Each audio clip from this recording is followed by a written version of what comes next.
Ya, sudah. Oke, kita lanjutkan.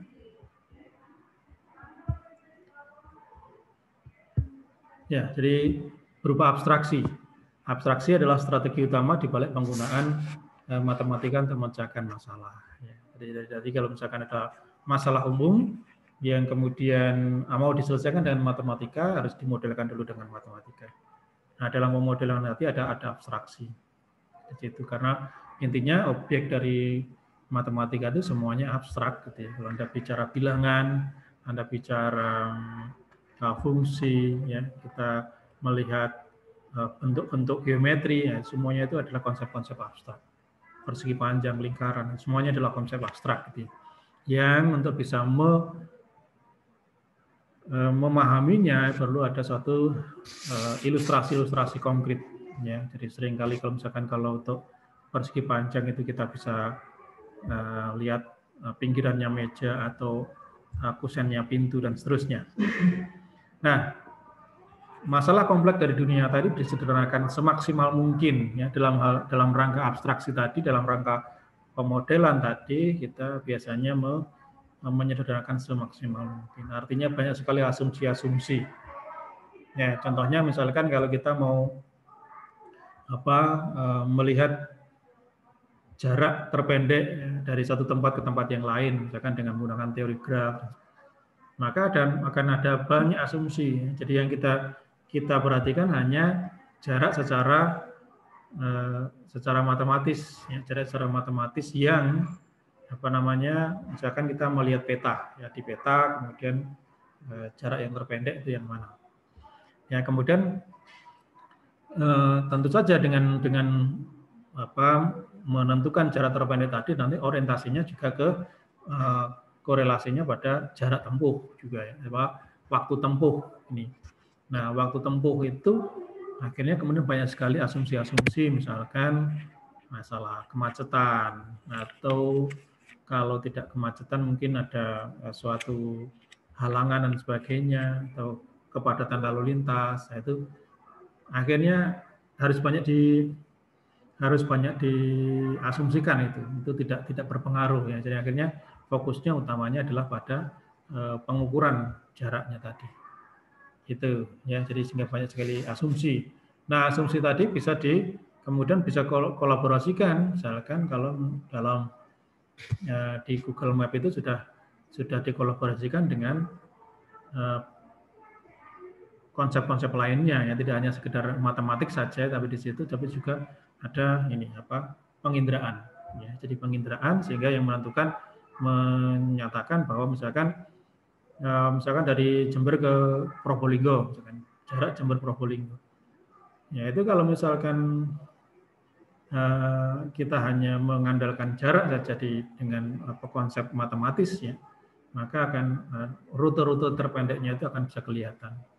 Tetapi kemudian harus dikolaborasikan tentunya dalam memperkaya solusinya, maka akan dilihat ya dengan menggunakan penginderaan akan terlihat di mana banyak orang menggunakan HP ya, sinyal HP itu ada di mana. Semakin banyak sinyal HP yang ada di situ, maka kemudian akan jalurnya menjadi merah.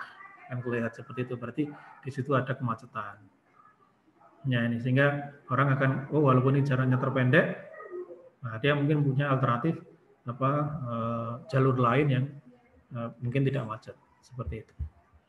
Ya, jadi terkait dengan pemrograman dalam sebuah sistem, jadi penyelesaian solusi dengan menggunakan sebuah sistem, maka perlu ada suatu model-model dan tentu di dalam kita membuat suatu program, membuat suatu sistem, itu tidak terlepas dari apa yang namanya algoritma. Ini. Nah, algoritma tadi kemudian secara matematis bisa dimodelkan dengan model yang populer kita sebut sebagai finite automata. Jadi automata, jadi mesin otomatis. Bagaimana model tadi, sistem tadi ini bisa diubah, ya, bisa dimodelkan.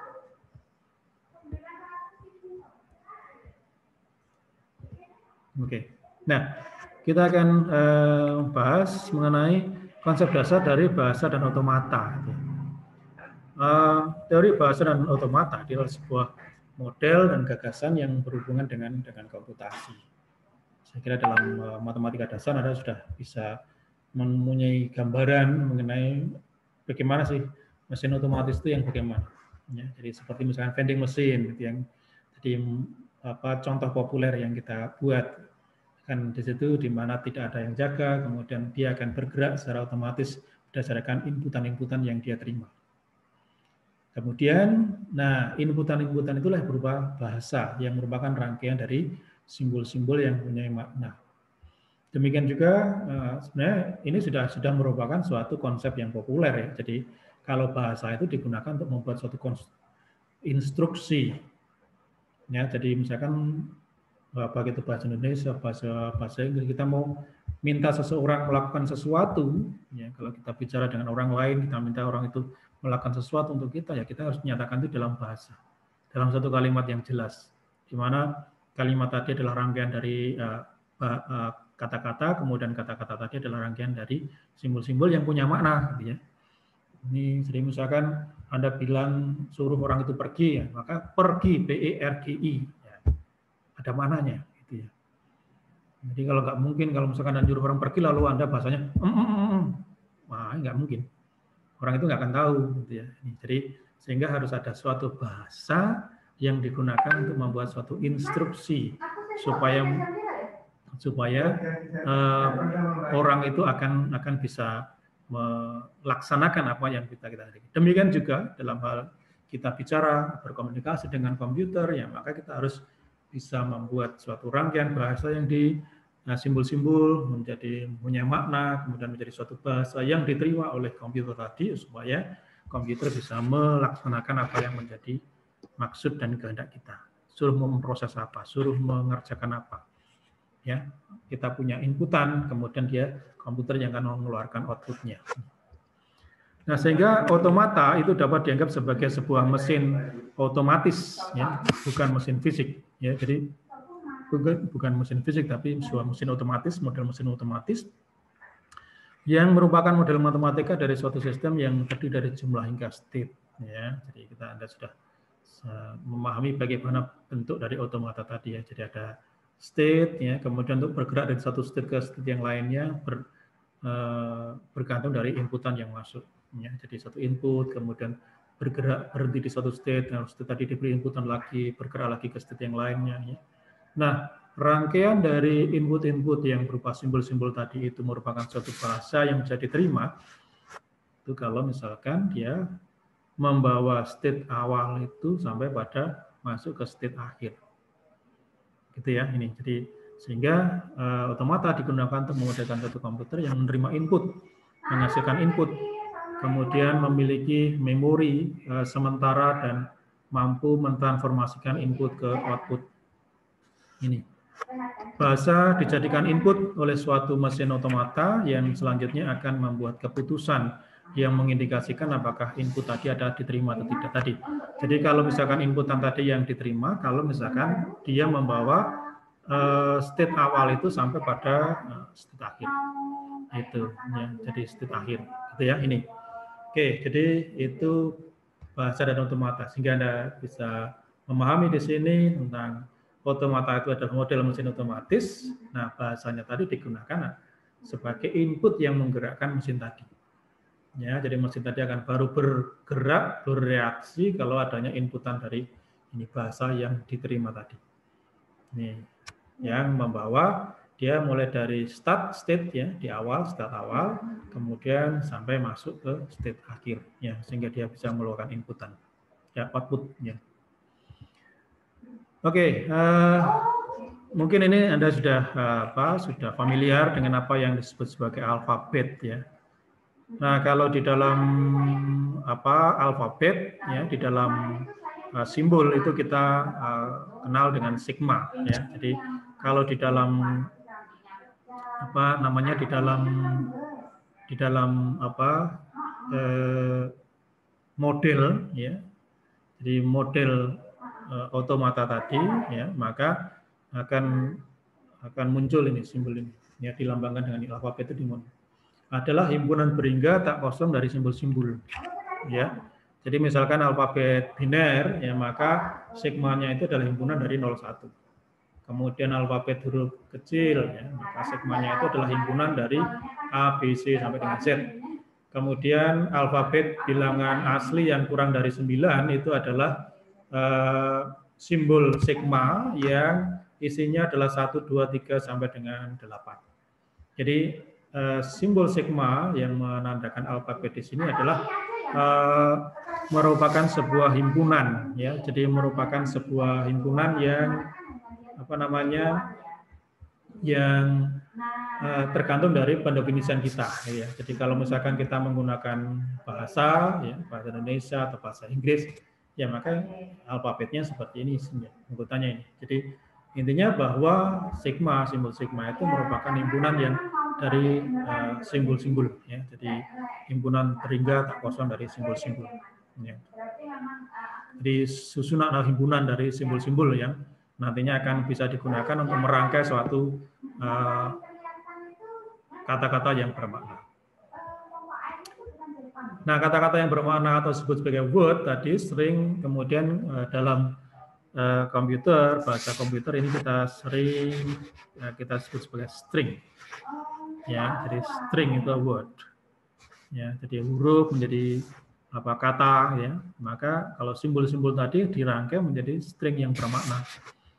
Ya, dalam barisan berhingga. Jadi string tadi adalah barisan berhingga dari simbol-simbol, ya, berasal dari suatu alfabet tertentu.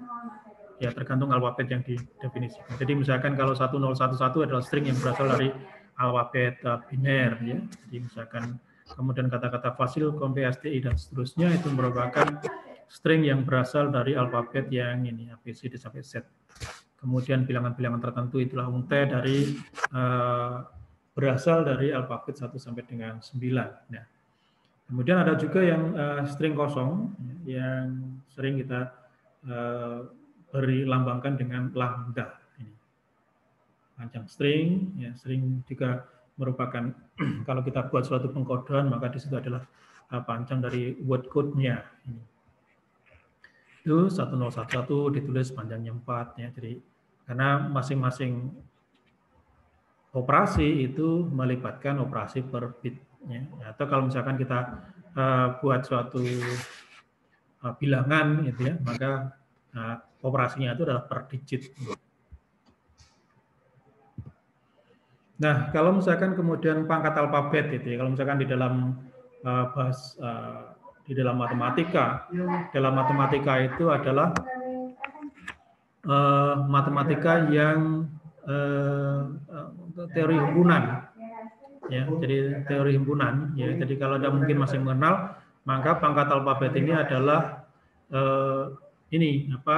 merupakan perkalian himpunan, ya. Jadi perkalian himpunan yang kalau misalkan kayak sigma pangkat 2 ini berarti kan ini sigma kali sigma. Jadi himpunan merupakan perkalian himpunan. Ya, jadi mudah sekali kalau sigma star atau kita sebut sebagai clan star sini. Inilah himpunan semua string yang mulai dari string kosong sampai dengan pangkat yang tak berhingga, ya. Tapi harus dibatasi dengan panjang tertentu supaya ada berhentinya di mana. Kalau E+ itu dimulai dengan yang string yang ada panjangnya 1, ya, sampai dengan panjang tertentu. Tuh, nah contohnya misalkan seperti ini, kalau string sigma itu adalah isinya 01, ya, maka yang sigma pangkat 0 hanya himpunan yang isinya adalah lambda, gitu, ya. Sementara sigma pangkat 1 ya hanya 0 dan 1 aja, panjang 1, stringnya tadi pangkat 2 ya panjangnya 2, ya, sigma pangkat 3 panjangnya 3 dan seterusnya. Sementara kalau yang clan star itu mulai yang panjangnya string kosong, kemudian panjangnya 1, kemudian panjangnya 2 dan seterusnya. Ya, kalau misalkan E+, sigma plus, ya maka ini tidak ada string kosongnya. Itu ya, ini yang perlu diketahui, ya. Kemudian ada juga yang boleh bertanya, Pak? Ya, silakan Ivan. Saya kurang paham yang barusan itu, Pak. Itu maksudnya sigma 0 sigma 1 itu sigma 0 dan 1-nya itu melambangkan apanya, Pak? Ya.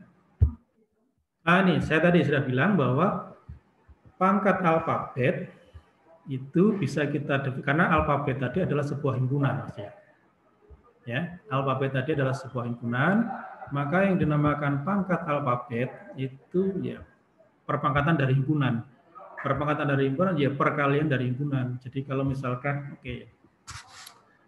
kalau misalkan A cross B ya, seperti ini kan didefinisikan sebagai X, Y sehingga X itu elemen di A dan Y elemen di B. Begitu ya. Nah, sekarang A dan B-nya itu adalah himpunan yang sama, maka kalau A dan B-nya himpunan sama itu akan menjadi ini A kuadrat ya. Sehingga akan tetap sama himpunan X, Y, di mana X elemen A, kemudian Y elemen A juga ya. Seperti itu. Nah, sehingga bentar saya masih ngejar. Maaf ya, jadi ada dosen baru. Oke, nah dari sini maka akan kelihatan ya. Jadi kalau yang alfabet tadi, ya, alfabet, nah, saya berikan contohnya kalau misalkan alfabet tadi adalah merupakan himpunan yang biner. Ya. Jadi seperti ini, di sigma itu katakanlah tadi, kalau tadi yang di belakang tadi, ini alfabet biner, maka sigmanya itu himpunan ini. Ya, jadi himpunan ini kalau misalkan dia pangkat 1 ya berhenti di situ saja. Tapi kalau dia misalkan pangkat 2 ya kan berarti kan ini kan sebenarnya 0,1 dalam bentuk himpunan ya dikalikan dengan 0,1. Nah, kalau 0,1 dikalikan dengan 0,1 maka berarti ada himpunan semua pasangan terurut di sini ya, semua pasangan X, Y ya sehingga X dan Y-nya itu berada pada sigma. Itu ya, sehingga isinya bisa kalau pangkat 2 ya berarti bisa 00, jadi himpunan bisa 00, kemudian 01 ya 10, kemudian ya 11 kalau seperti ini. Oke, nah kemudian ada juga yang pangkat 2 ya, seperti misalnya pangkat 3 dan seterusnya. Ini coba. Nah ini ya. Sehingga kalau pangkat 0 itu adalah string kosong. Ya, string kosong. Jadi dilambangkan dengan lambda, berarti tidak ada.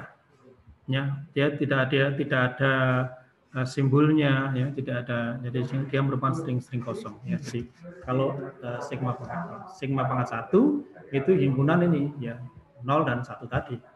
Dirinya sendiri ya. Kalau tadi sigmanya ini isinya ya 0 dan 1. Himpunan yang isinya 0, 1. Tetapi kalau sigma pangkat 2 itu berarti sigma kali sigma. Ya, jadi himpunan sigma kali sigma.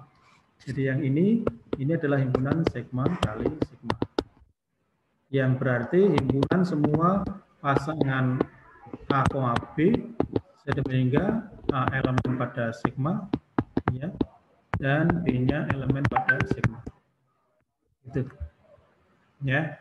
Jadi ini ada sigma pangkat 3 juga 00 yang isinya ini. Jadi kode-kode ya. Jadi string-string yang kalau di sini bahasa kita adalah string yang disusun oleh ini 2 simbol 0 atau 1 ya. Jadi string yang disusun oleh 0 atau 1 yang panjangnya sampai 3. Ya, kalau sigma pangkat 3 kan sigma kali sigma kali sigma. Berarti dia tidak lagi pasangan tetapi ABC ya. Jadi merupakan triple di sini. Ini pangkat 3 yang sehingga panjang triple. Jadi 0 itu elemen pada ini, 0 yang kedua ini elemen pada ini juga, 0 yang ketiga ini. Kemudian 0 yang di sini pangkat elemen pada sigma, 0 yang di sini elemen pada sigma, 1 yang di sini juga elemen pada sigma. Begitu ya. Nah, sementara kalau kita bicara mengenai clan star ini didefinisikan itu dia merupakan penjumlahan himpunan ya, penjumlahan himpunan. Ya, ingat lagi pada penjumlahan himpunan ya, penjumlahan himpunan tidak sama dengan union ya. Jadi penjumlahan himpunan tidak sama dengan union yang dia mulai dari yang ini dari string kosong di sini lambda, kemudian string yang panjangnya 1, ya ini 0 dan 1, string yang panjangnya 2, 0, 0, 01, 10, 11, string yang panjang 3 dan seterusnya.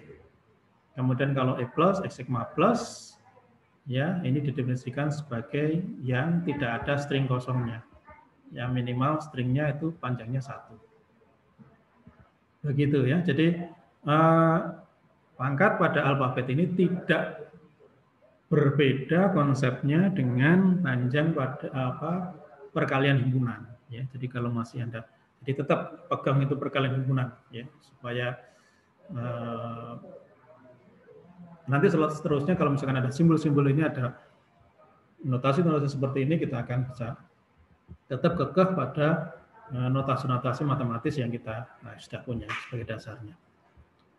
Itu mungkin ada sudah menjawab pertanyaan atau belum, silakan. Siapa tadi yang bertanya?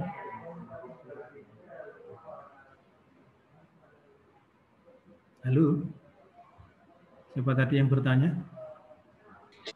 Ivan, Pak. Oke, ya. Maaf Pak, tadi koneksi saya hilang Pak, tapi saya sudah menangkap penjelasan dari Bapak tadi Pak. Jadi intinya itu ya Mas, jadi artinya kita masih membicarakan masalah notasi-notasi dasar ya, sehingga nanti begitu itu kita pakai pada selanjutnya itu akan memudahkan kita. Jadi intinya itu, ini bahwa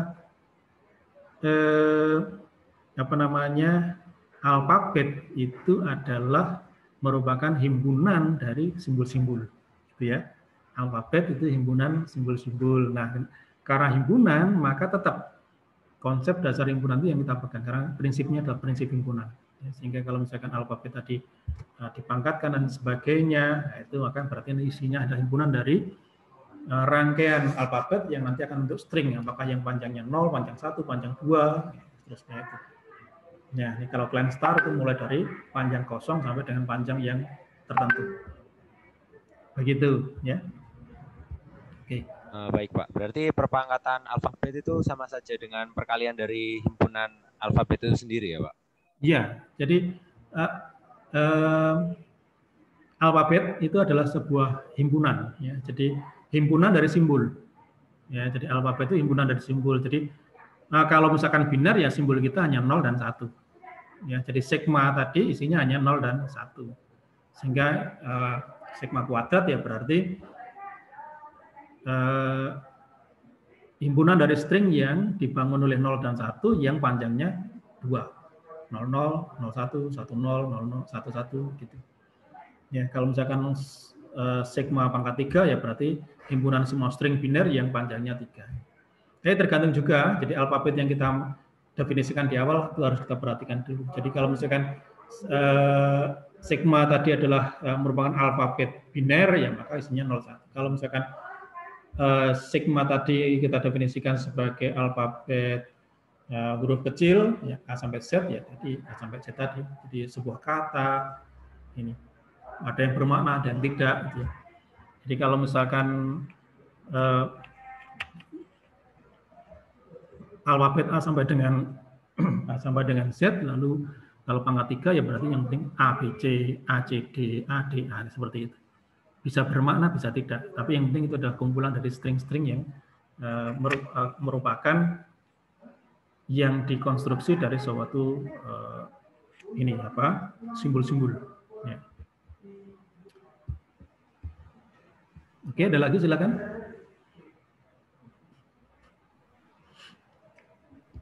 Sekalian bertanya nih Pak, kegunaan dari himpunan kosong sendiri itu untuk apa Pak? Iya, sama persis sebagaimana konsep dasar himpunan, ya. Konsep dasar himpunan. Ada himpunan kosong, ada himpunan dan himpunan kosong itu merupakan bagian dari semua himpunan umum. Ya. Jadi prinsipnya tidak berbeda dengan konsep itu, ya. Sehingga kalau tadi kita katakan bahwa kalau misalkan alfabet itu adalah sebuah himpunan, konsep dari sebuah himpunan, maka himpunan tadi punya himpunan bagian, punya perkalian himpunan, kemudian salah satunya juga punya himpunan kosong. Nah, operasi-operasi yang ada di dalamnya nanti pun juga akan menghasilkan salah satunya membutuhkan adanya himpunan kosong semacam ini. Oh, baik Pak, terima kasih Pak. Jadi sekali lagi karena ini matematis sekali sehingga kalau begitu kita bergerak dari suatu objek matematika, ya, konsep dasar matematika, ke himpunan, maka semua konsep himpunan, semua sifat himpunan itu kita terapkan di sini. Kalau itu kita pandang sebagai himpunan, oke, ini bagaimana tadi himpunan tadi dioperasikan, bagaimana himpunan tadi hubungkan satu dengan yang lainnya, ada yang subset, ada yang beririsan, dan macam-macam. Ya, jadi makanya konteks di matematika dasar itu sangat kita perlukan, ya, sehingga ya nampaknya sederhana, hanya himpunan dan logika, fungsi, ya, tapi konteks di dalam ilmu komputer yang mau kita gunakan itu juga menggunakan prinsip-prinsip itu. Ya. Baik, kita lanjutkan berikutnya. Oke, nah kemudian ada tadi sudah string ya. Jadi string tadi adalah ini kalau misalkan masing-masing string itu adalah anggota dari perpangkatan alfabet. Ya, jadi string ya, kalau alfabetnya seperti ini berarti yang anggota elemennya adalah mulai dari yang string kosong sampai dengan panjang tertentu. Ya. Ini kalau yang plus berarti hanya mulai dari panjang 1 dengan panjang tertentu. Oke, ini. Nah, sekarang kita bergerak ke mengerucut lagi pada string. Ya, jadi string tadi sebagai landasan utama kita berawal itu adalah bahwa string itu adalah anggota dari perpangkatan alfabet atau perkalian alfabet. Oke, nah sekarang ada operasi concatenation, ya, jadi string concatenation. Jadi misalkan W1 dan W2 adalah string, ingat bahwa string tadi adalah rangkaian dari simbol-simbol, ya, tadi simbol-simbol, ya, simbol-simbol tadi adalah himpunan dari alfabet. Ini string concatenation W1 dan W2 menghasilkan untaian W1, W2. Jadi mudah saja kalau W1-nya isinya XX, W2 ini XX, maka W1 concatenation W2 itu adalah XX, XY, X. Oke, di concatenation ini berbeda dengan union atau gabungan himpunan, tetapi dia harus dipasangkan, harus ditambahkan sesuai dengan urutannya. Kalau W1 sama dengan AB, W2 sama dengan ABB, ya, maka W1 W2 jadi AAB, ABB. Kemudian kalau W1 adalah string kosong, W2 XY, maka W1 W2 ya tetap XY. Dan seterusnya, itu string concatenation. Kemudian, nah, di dalam bahasa formal adalah himpunan yang punya anggota-anggota berasal dari clan star tadi. Ya, ini. Dari clan star. Ya, artinya tidak hanya bahasa formal tadi melibatkan string-string yang panjangnya tertentu, tetapi string yang mulai dari string 0 sampai dengan string dengan panjang yang tertentu. Jadi panjang 1, panjang 2, panjang 3, dan seterusnya itu bahasa formal. Secara analogi supaya tidak terlalu kaku ya, kalau misalkan di dalam matematika ini harus strict. Coba aja kita refleksikan ini pada misalkan bahasa Indonesia, ini dalam misalkan bahasa Indonesia atau bahasa Inggris ya. Maka panjang dari kata itu tidak seragam. Misalkan ada yang panjangnya 3, ini, itu, ibu, aku, nah, ini panjangnya 3. Ya, kemudian sama, desa, kota itu panjangnya 4. Ini. Ya, kemudian mungkin ini bisa juga spasi. Nah, itu kan dibutuhkan juga. Spasi itu tanpa alfabet. Tadi yang ditanyakan, mungkin apa kita membutuhkan spasi semacam itu, space, ya, jadi ruang kosong itu adalah string kosong, ya, diperlukan juga untuk membedakan antara satu string dengan string lain, satu kata dengan kata yang lain, ya, tidak langsung tidak sama kalau kita memberikan nama pada suatu file yang harus yang zaman dulu itu harus tidak boleh ada spasinya seperti itu. Oke. Nah, sehingga jika sigma itu adalah alfabet, maka sebuah bahasa itu adalah subset dari clan star ini. Kenapa kita katakan sebagai subset? Karena kalau dinamakan bahasa ini L ini harus bermakna. Jadi artinya kalau misalkan tadi ya, kalau alfabetnya itu adalah huruf A sampai Z, misalkan seperti itu. Kemudian clan star-nya, misalkan yang panjangnya 3, maka bisa AAA itu panjang 3 juga, ABC itu panjang 3, tapi kan tidak bermakna. Ya, maka L itu adalah sebuah bahasa yang nantinya harus memiliki sebuah makna sehingga dia merupakan subset pada clan star. Maka L itu disebut sebagai bahasa. String-string yang membentuk suatu bahasa berasal dari suatu alfabet tertentu. Ya, jadi misalkan bahasa pemrograman itu, jadi kita juga mengenal simbol-simbol yang digunakan. C++, Java. Jadi mereka menggunakan simbol-simbol yang ada itu untuk menentukan apakah misalkan kalau di dalam MATLAB juga demikian, kalau titik koma ya berarti di akhir baris komen itu ada titik koma, apakah berarti tidak perlu dieksekusi tapi harus disimpan hasil eksekusinya di sistem. Ya. Itu. Nah, beberapa contoh dari bahasa formal seperti ini.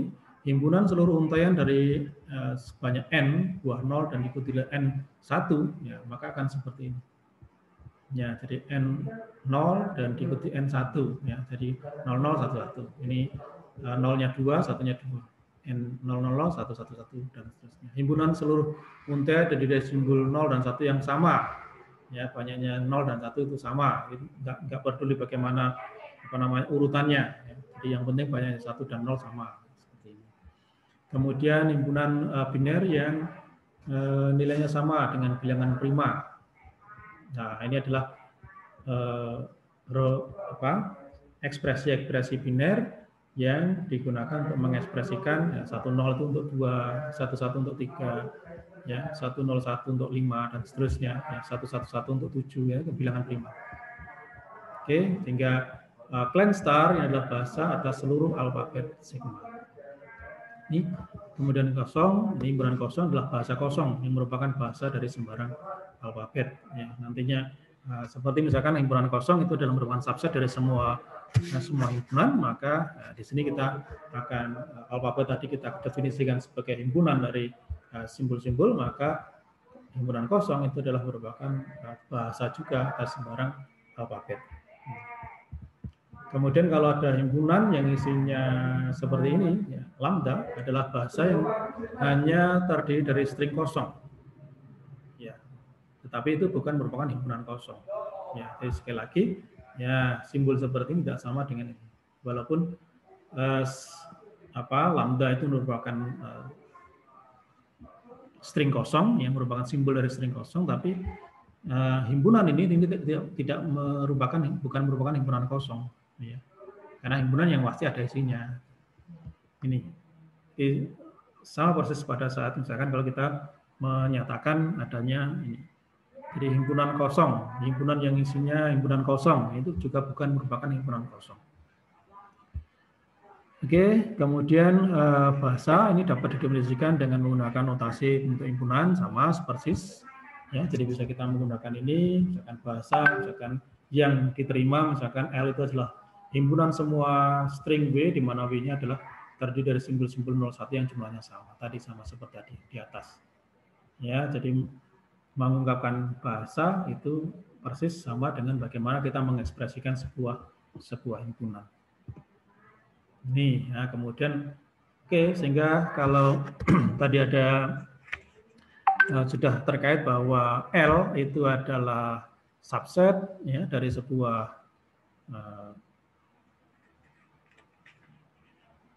himpunan, ya. Jadi maka dia pun juga akan merupakan sebuah himpunan, ya. Jadi itu. Jadi misalkan kita lihat tadi di sini ada bahasa formal, ya, kemudian ada alfabet, ya, seperti itu. Kemudian kita lihat di sini bahwa L adalah subset dari clan star, di mana clan star tadi adalah gabungan dari semua himpunan dari semua alfabet dengan pangkat mulai dari 0 sampai dengan pangkat-pangkat tertentu, ya. Jadi ya kalau di sini memang kita notasikan titik 3, tapi tidak sampai tak berhingga, tapi pangkat tertentu. Kalau tak berhingga maka sulit untuk dibuat sebagai komunikasi untuk bahasanya, komunikasinya. Oke, operasi-operasinya tadi sudah, ya. Ini jadi concatenation, ada eksponenciasi, ya perpangkatan tadi, ada gabungan, ya. Jadi dia sebagaimana gabungan himpunan biasa, irisan, kemudian subbahasa itu sama halnya dengan subset, subhimpunan, kemudian ada bahasa yang sama, ya. Ingat kembali nanti tentang himpunan yang sama itu yang bagaimana mereka saling subset satu sama lain. Kemudian ada star closer, ya, jadi L bintang tadi mulai dari pangkat 0 sampai dengan pangkat tertentu. Kemudian plus closer, L plus tadi sama dengan yang sigma tadi, mulai dari yang panjangnya 1 sampai dengan seterusnya yang tertentu. Ya. Walaupun titik terus, tapi kita tidak sampai tak berhingga. Jadi harus mengacu pada panjang tertentu. Oke, ya, dalam teori bahasa dan otomata pada perkuliahan kita ini ada tata bahasanya. Ya, jadi ada tata bahasanya, ada grammarnya. Jadi kalau misalkan dalam bahasa Inggris, bahasa Indonesia kita mengenal tata bahasa, maka ini pun juga demikian. Setiap bahasa pemrograman juga akan memiliki tata bahasa tertentu. Ya, tata bahasanya salah, ya maka dia tidak akan dieksekusi atau malah error. Ya. Ini maka dalam kerangka ini maka kita bisa mengenal yang namanya hierarki Chomsky itu. Jadi tata bahasa yang didefinisikan sebagai kumpulan himpunan-himpunan variabel, simbol-simbol terminal, ya, simbol awal yang dibatasi dengan aturan-aturan produksi. Oke ya, ini jadi ada 4 tingkatan sini, ya, tipe 3 atau reguler itu yang otomata hingga ya determinatif dan non-determinatif finite automata, ya, yang kita bisa biasa kenal di waktu matematika dasar itu. Kemudian nanti bergerak pada tipe yang kedua, bebas konteks, ya, pada PDA.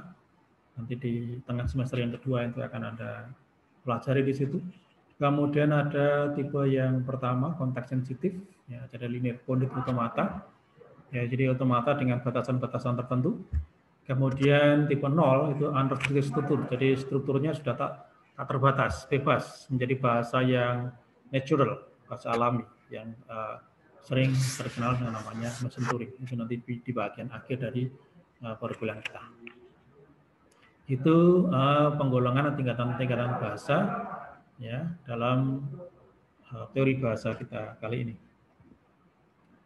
Nah, kemudian ada aturan produksi, ada simbol-simbol, ya, kita masih bicara mengenai simbol-simbol. Ya.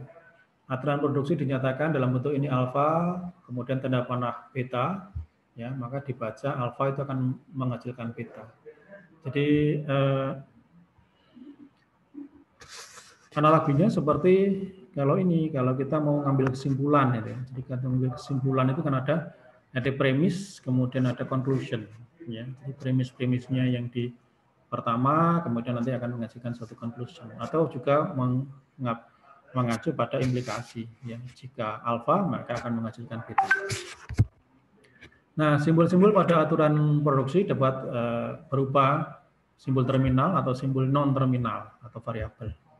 Simbol terminal adalah simbol yang tidak dapat diturunkan lagi, sudah mentok, sudah berhenti. Tapi yang sudah non terminal itu yang masih bisa diturunkan lagi. Ya, jadi seperti variabel-variabel itu masih bisa diturunkan lagi, masih bisa diteruskan lagi. Nah, kemudian perlu dicermati bahwa untuk membedakan antara simbol terminal dan non terminal itu huruf besar atau huruf kecil. Jadi kalau simbol terminal biasanya menggunakan huruf kecil, ABC, simbol non terminal itu menggunakan huruf besar. Sehingga aturan produksinya misalkan T besar menghasilkan A, ya dibaca T menghasilkan A. Kemudian kalau ada atau batas ini garis yang vertikal seperti itu, maka ini E menghasilkan T atau E bisa menghasilkan T plus E. Jadi kalau misalkan dalam otomata yang kita kenal sebelum ini adalah otomata yang non deterministik kalau seperti ini. Ya, jadi diberikan inputan tertentu dia bisa larinya ke T, atau dengan inputan yang sama kita juga bisa masuk ke T plus E. Ini masih notasi-notasi aja. Ya, otomata hingga model matematika yang menerima input dan mengeluarkan output. Ya, jadi memiliki state yang berhingga. Ya, jadi keberhinggaan tadi adalah karena banyaknya state harus berhingga. Karena harus ada state awal menghasilkan state akhir, final state. Dia akan berhenti di state akhir, begitu sudah sampai state akhir, dia akan kembali lagi pada state awal di mana dia standby. Tidak memiliki memori, ya, dia hanya bergerak karena adanya inputan-inputan. Ya, jadi mekanisme kerja dapat diaplikasikan misalkan pada elevator, text editor, ya, analisis leksikal, ya, mengecek parity. Ya, itu. Jadi artinya aplikasi-aplikasi ini akan bekerja otomatis kalau ada aksi, maka dia baru bereaksi. Misalkan aja text editor ya, ya, itu adalah otomata. Jadi misalkan Anda ngetik dalam bahasa Inggris misalkan ya, jadi biasanya normalnya dalam bahasa Inggris ya. Misalkan kalau penulisan Anda salah, maka akan ya akan ada, kalau misalkan di dalam Word biasanya ada ini. Kalau itu Anda aktifkan itu maka akan ada ini garis bawah merah gitu. Ya, itu bisa menunjukkan salah. Atau juga mungkin ada garis bawah biru. Ya, itu akan menunjukkan kalau misalkan mungkin ada double spasi atau mungkin hubungan antara satu kata dengan kata yang berikutnya itu tidak pas. Ya, misalkan kalau we kemudian Anda we Anda gabung dengan is, nah itu pasti ada dia akan muncul biru karena ini nggak cocok. Ya, we mestinya dengan are bukan is. Seperti itu. Ya, itu dalam text editor dia akan bergerak otomatis. Jadi artinya kalau dia langsung menemukan sebuah kesalahan, maka dia akan memunculkan adanya signal atau notifikasi semacam itu. Nah, ini sudah kita pernah bahas di dalam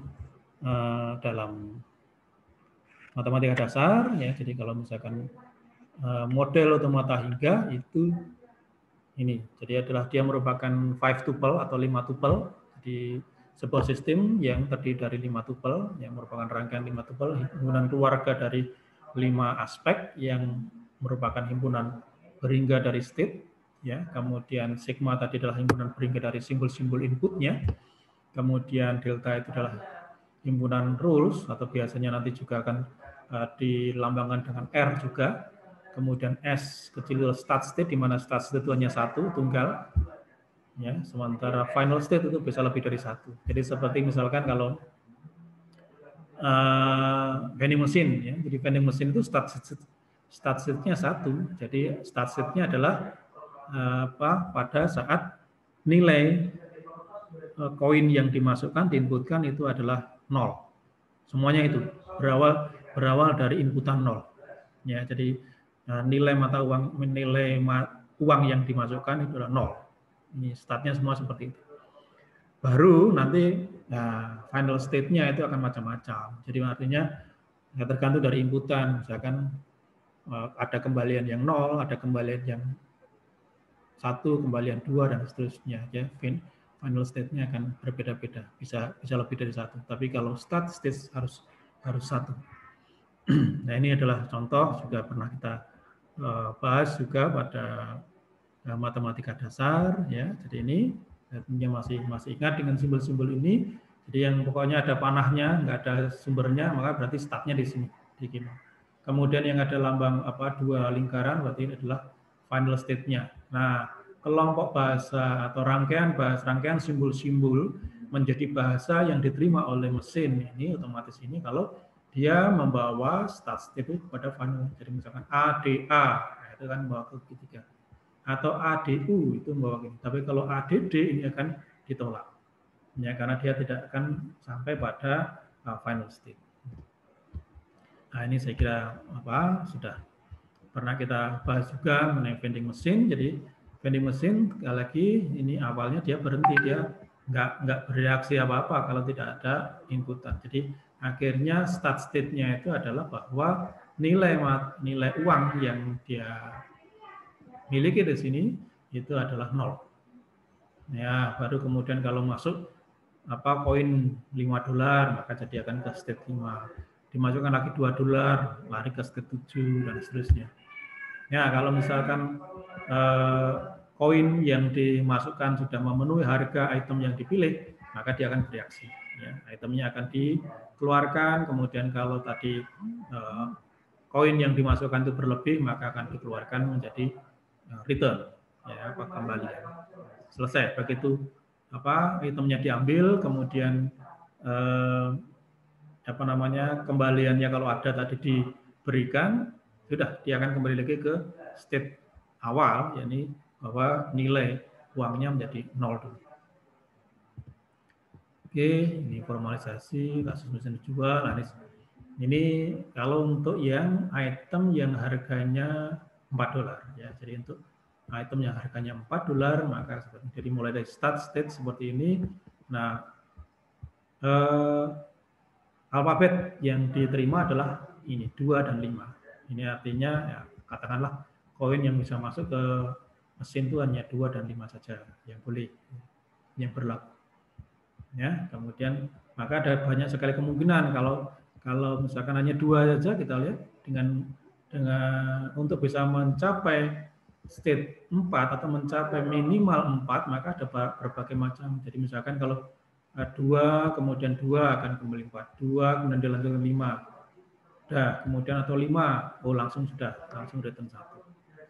Ya, jadi nanti di dalam kita membangun sebuah sistem atau memodelkan sebuah mesin otomatis dengan otomata, ya kita perlu tahu inputan alfabetnya itu apa saja yang bisa. Jadi alfabetnya apa saja, sehingga dengan alfabet tadi akan kita ketahui, ya. Jadi mulai dari start itu nanti tujuan akhirnya apa, ya, sehingga nanti pada final state-nya itu apa, sehingga begitu sudah ada final state dia akan kembali lagi ke start state-nya. Ya, ini jadi, dan mungkin bisa jadi nanti begitu sudah kita analisis kebutuhannya, kemudian alfabetnya diketahui, maka banyak sekali atau mungkin model dari otomatanya bisa complicated, ya, seperti itu. Maka kita bisa sederhanakan. Ya, kemudian kita mengenal adanya finite automata, ada 2 hal, ada deterministik dan non deterministik. Ya, kalau deterministik itu ya dari satu state, satu inputan, maka tujuannya sudah satu state seperti ini. Tapi kalau yang non deterministik, ya satu inputan, ya satu state, kemudian diberi inputan yang sama, mungkin larinya bisa ke Q0 atau ke Q1, ya kedua objek yang berbeda. Satu aja yang ada seperti ini, maka dia sudah non deterministik yang nantinya harus dikonversi dulu ke dalam deterministik untuk bisa disederhanakan. Nah, di dalam menyederhanakan deterministik itu seperti ini, ya. Jadi ada state, ya, jadi ada yang distinguished dan indistinguished. Ya, jadi mungkin masih ingat Anda seperti itu, mana yang indistinguished, ya. Jadi kalau distinguished, kalau misalkan ya, kita buat identifikasi semua kombinasi, semua pasangan yang mungkin dari state itu. Nah, semua state yang berpasangan dengan final state pasti distinguished, pasti dapat dibedakan, ya, sehingga tidak bisa dipisahkan, tidak bisa disatukan. Gitu ya. Untuk pasangan state yang lain, ya, jadi kalau inputan sama, yang satunya mencapai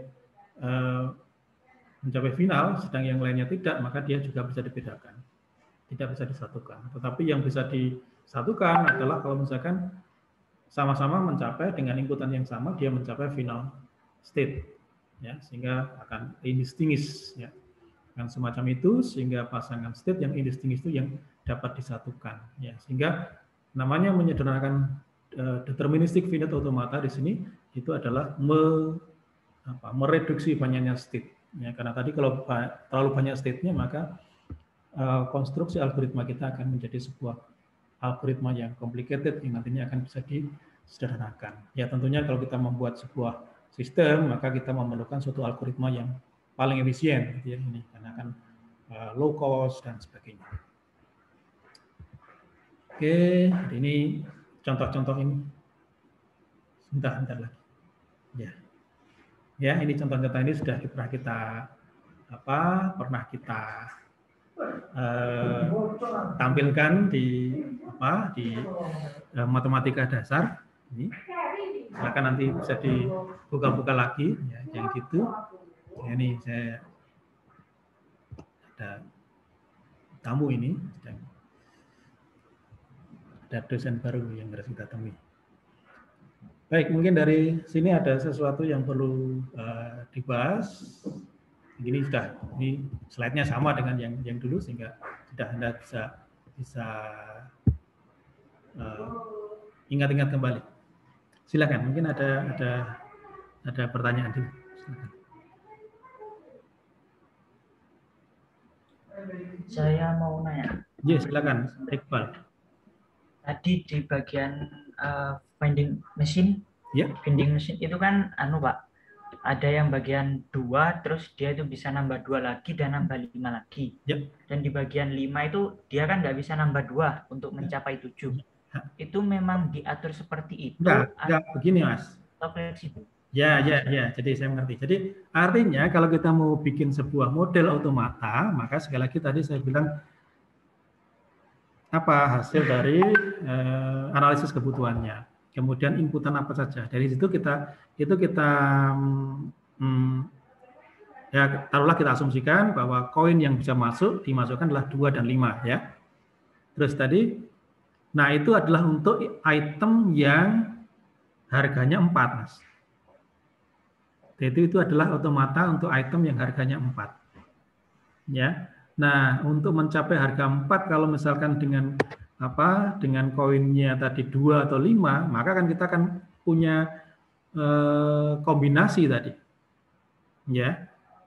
Untuk bisa mencapai harga 4 tadi kan mungkin bisa 2 kemudian dilanjutkan 2. Nah, itu mungkin masih ingat apa yang kita analisis waktu matematika dasar dulu ya. Itu adalah kita asumsikan harga itemnya 4. Ya. Sementara koin yang boleh dimasukkan adalah 2 dan 5. Oke, nah sekarang sasaran kita adalah bagaimana caranya untuk bisa sampai minimal 4 tadi. Mencapai nilai minimal 4. Bisa 2 dilanjutkan 2. Ya. Nah, kalau 2 dilanjutkan 2 pas 4, enggak ada kembalian. Atau mungkin kombinasinya 2 dilanjutkan 5. Kalau 2 dilanjutkan 5, maka sudah lebih dari 4. Jadi 7. State-nya nanti jadi 7. Akibatnya apa? Kembaliannya 4 atau kembaliannya 3. Gitu? Atau langsung sekali 5. Sudah, satu koin aja dimasukkan langsung 5. Kan sudah lebih dari 4. Enggak. Jadi kalau sudah minimal nanti inputan tadi, rangkaian bahasanya tadi menghasilkan minimal dari tujuannya, maka ya itu tadi. Ya, jadi nggak usah diteruskan ini. Itu sudah memenuhi 5 sudah cukup karena sudah lebih dari 4. Jadi sehingga kalau setelah 5 maka kembaliannya 1. Mungkin begitu Mas Iqbal. Baik Pak, terima kasih. Ya, jadi itu adalah otomata untuk yang asumsi kita itemnya harganya 4. Sehingga kita perlu dalam analisis merangkai menyusun sebuah model direct graph yang menghasilkan sebuah otomata tadi adalah bahwa inputannya apa, bahasanya apa, alfabetnya apa yang diterima, ya, kemudian sasaran akhirnya apa, itu. Nah ini sehingga kita nanti bisa merangkai itu, membuat ada kemungkinan banyak sekali kombinasi-kombinasi yang mungkin, gitu ya. Oke, belum lagi silakan nanti dicoba lagi, misalkan kalau misalkan itemnya harganya 5, itemnya harganya 7. Nah, ini Anda bisa bikin model-model lagi yang lainnya. Jadi otomata yang berbeda lagi. Ada lagi silakan. Saya tanya, Pak. Iya, silakan. Jadi kalau di vending machine itu tidak diatur secara statis ya. Jadi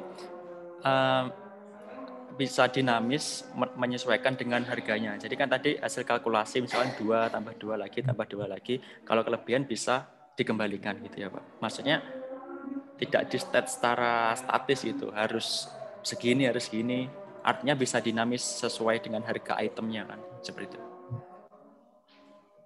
Iya, jadi begini Mas, jadi itu tadi untuk yang item yang harganya $4.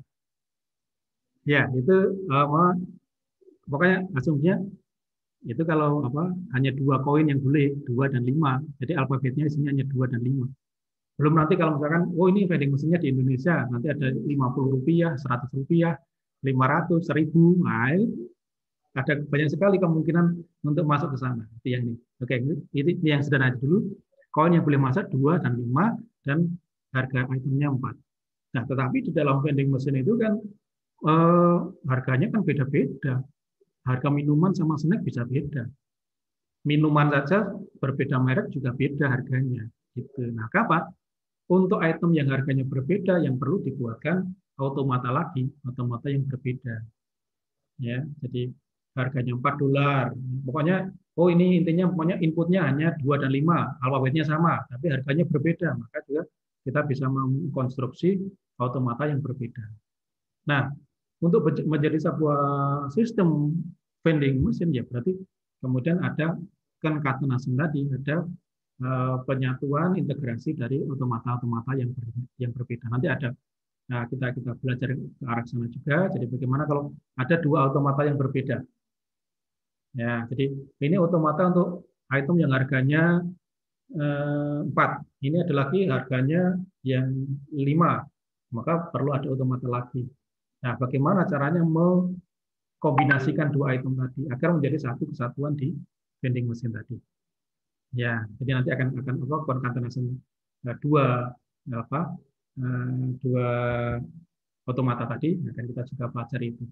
Bagaimana syarat-syaratnya, mana yang bisa direduksi, mana yang tidak, mana yang tinggal hanya menggabungkan, mana yang bisa jadi mana yang gabungan itu series, mana yang gabungan itu paralel. Nah, itu akan kita pelajari nantinya.